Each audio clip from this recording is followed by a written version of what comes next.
बिस्मिल्लाहिर्रहमानिर्रहीम। दोस्तों, मुल्क है जी माल्टा और ये यूरोप का बहुत ही खूबसूरत प्यारा सा कंट्री है, ठीक है। और बेसिकली इसकी अगर नोमेनक्लेचर देखें तो माल्टा वो खाने वाला नहीं है। माल्टा बेसिकली जो आर्किपेलागो कंट्रीज़ होते हैं ना, जहाँ पे पानी भी होता है, खुश्की भी होती है, या छोटे से जजीरे को जिसका ताल्लुक वाटर से, उसको माल्टा बोलते हैं इनकी माल्टीज़ लैंग्वेज में, ठीक है।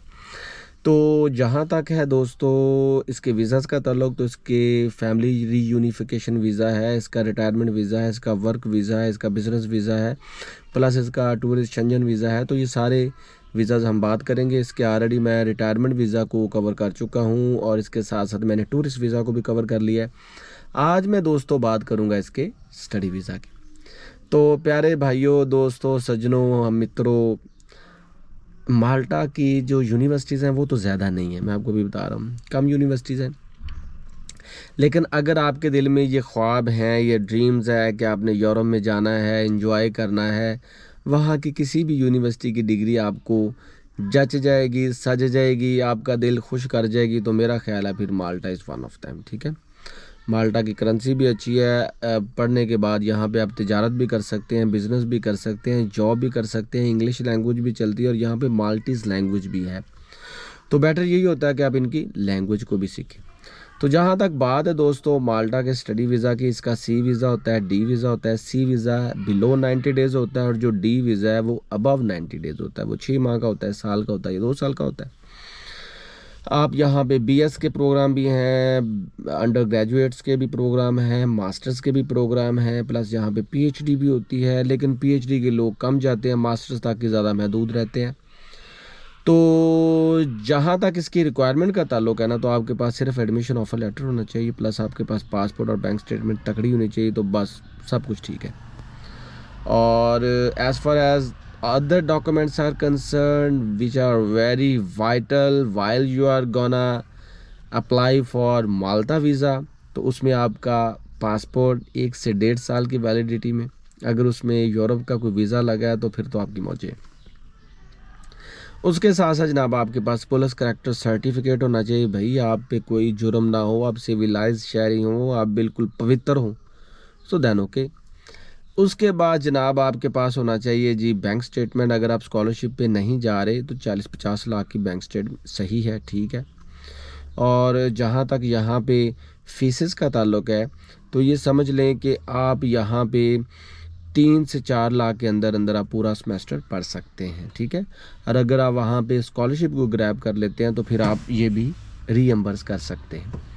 इसके साथ साथ वहाँ पे 20 से 25 घंटे जॉब भी कर सकते हैं।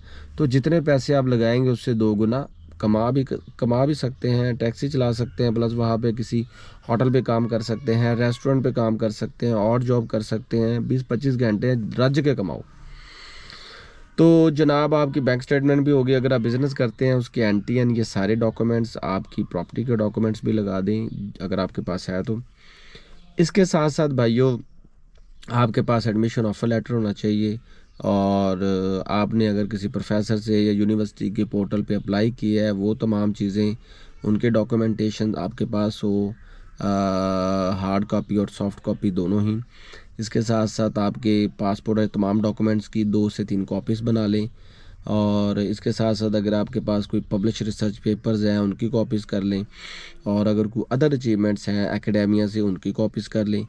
इन तमाम डॉक्यूमेंट्स को इनलाइन करें। आपने अपॉइंटमेंट लेनी होती है, अपॉइंटमेंट आपको 4 से 8 हफ्ते के अंदर अंदर मिल जाती है। तो टिकट्स भी उसी हिसाब से परचेज़ करें और जिस हिसाब से आपने अप्लाई करना है।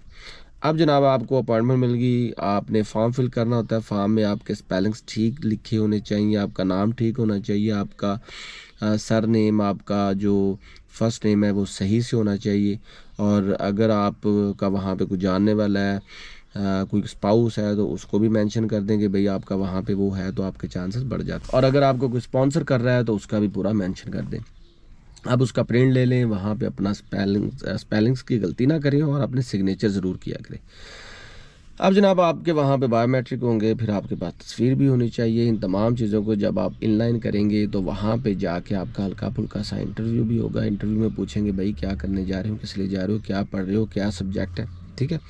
और आपके पास टॉफल और आइल्स भी होना चाहिए, ये बहुत ज़रूरी है।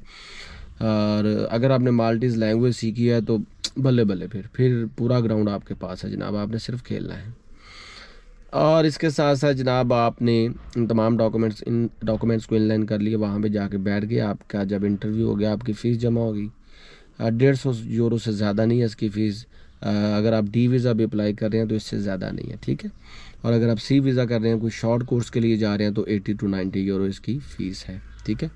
तो इसके साथ साथ वहाँ पे आप अदर 28 कंट्रीज़ पे भी ट्रैवल कर सकते हैं जो कि यूरोप के अंदर हैं, क्योंकि ये शेंजन जोन का इलाका है। तो जनाब ये है पूरा प्रोसेस, ये है डॉक्यूमेंटेशन और ये है eligibility criteria. As far as offering subjects are observe, तो यहाँ पे इंजीनियरिंग की क्लासेस हैं, एग्रीकल्चर की क्लासेस हैं, इसके अलावा फ़िशरीज़ है, इसके अलावा साइंटिफिक सब्जेक्ट है, नेचुरल सब्जेक्ट्स हैं। तो आप कंप्यूटर है, आर्टिफिशियल इंटेलिजेंस है, आप किसी को भी चूज़ कर सकते हैं जो आपके फील्ड से रिलेटेड हो। जो सोशल साइंसेस के सब्जेक्ट्स यहाँ पे नापीद है, ना होने के बराबर है, और वहाँ इस पे अप्लाई भी नहीं करना चाहिए मेरे ख्याल। This is all about wastage of time. तो ये है जनाब पूरा प्रोसेस माल्टा के स्टडी वीज़ा का। कोई सवाल हो, कोई क्वेश्चन हो तो पूछना मत भूलें। और as far as me is concern, मैं कोई वीज़ा एजेंट नहीं हूँ, ना मैं लॉयर हूँ, आपका दोस्त हूँ। और यही मेरा डिस्क्लेमर है कि मैं आपको हेल्प करता हूँ ताकि आपका भला हो। तो आज तक के लिए बस इतना ही। मिलेंगे next country next visa index के साथ। तब तक के लिए अपना भरपूर ख्याल रखें। मुझे दे इजाज़त। अल्लाह हाफिज़।